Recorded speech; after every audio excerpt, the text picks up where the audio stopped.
क्या समाचार सुनाऊं आपको।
आपकी आज्ञा अनुसार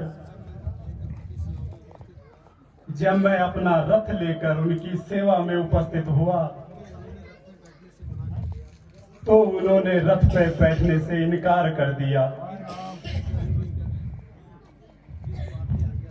किंतु आपकी आज्ञा को मानकर वे रथ में तो बैठ गए। शाम को हम गंगा तट पर विश्राम किए। वहां पर केवट राज जी ने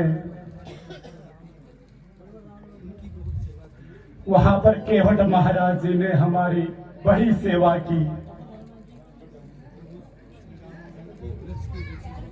प्रभु श्री राम ने एक वृक्ष के नीचे लेटे रहे और बेटा राम, और अंत में मैं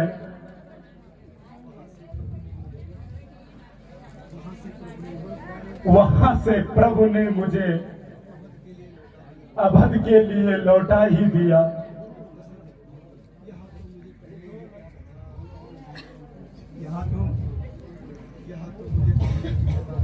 यह तो मुझे पहले ही ज्ञात था। मेरे जीते मेरे जीते जीते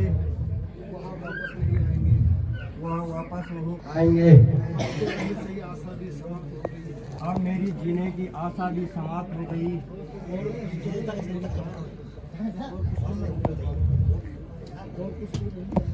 और उन्होंने कुछ कहा तो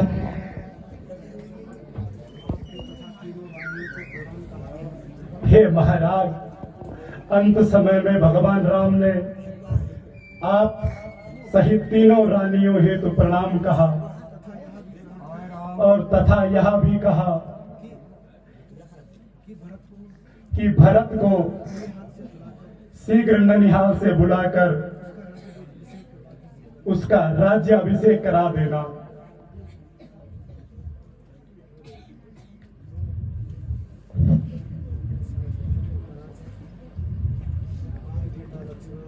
हाय बेटा लक्ष्मण, मैं तुम्हारा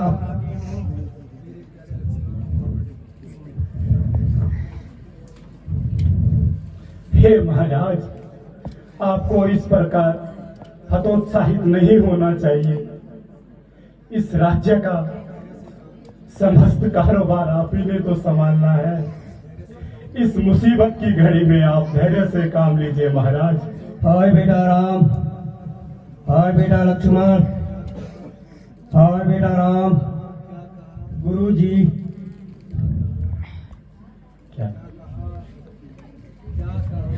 क्या कहा? हाँ याद आया। श्रवण, कौशल्या, मैंने यह संवाद आपको नहीं सुनाया था। आज सुनो। एक दिन मैं मृग मारने जंगल में पहुंच गया। मृग तो नहीं मिला, किंतु मृग के धोखे में मेरे द्वारा बेचारे श्रवण का वध हो गया। उसके माता पिता ने मुझे उस दिन श्राप दिया था कि तेरी मृत्यु भी हमारे समान पुत्र वियोग में होगी। मुझे आज ऐसा जान महसूस होता है। अब तुम सब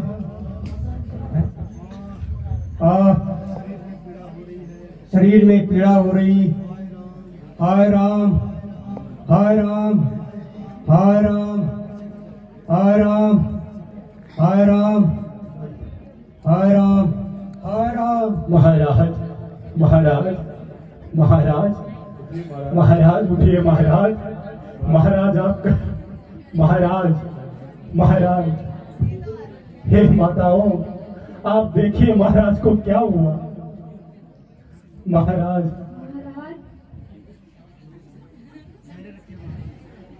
महाराज आप धैर्य रखिए। महाराज आप धैर्य रखिए।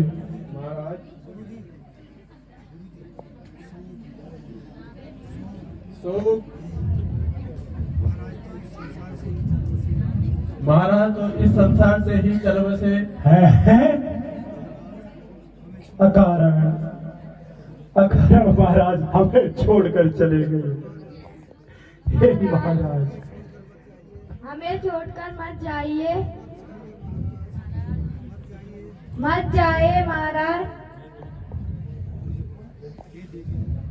हे देवियों, धैर्य धारण करो। जो होना था सो हो गया। अब रोना धोना व्यर्थ का है और शीघ्र ही भरत को बुलाकर महाराज की अंत्येष्टि क्रिया करने की व्यवस्था कीजिए। जो आज्ञा हो गुरुदेव।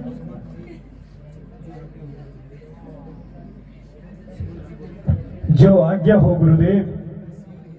मैं अभी शीघ्र जाकर भरत को ननिहाल से वापस ले आता हूं।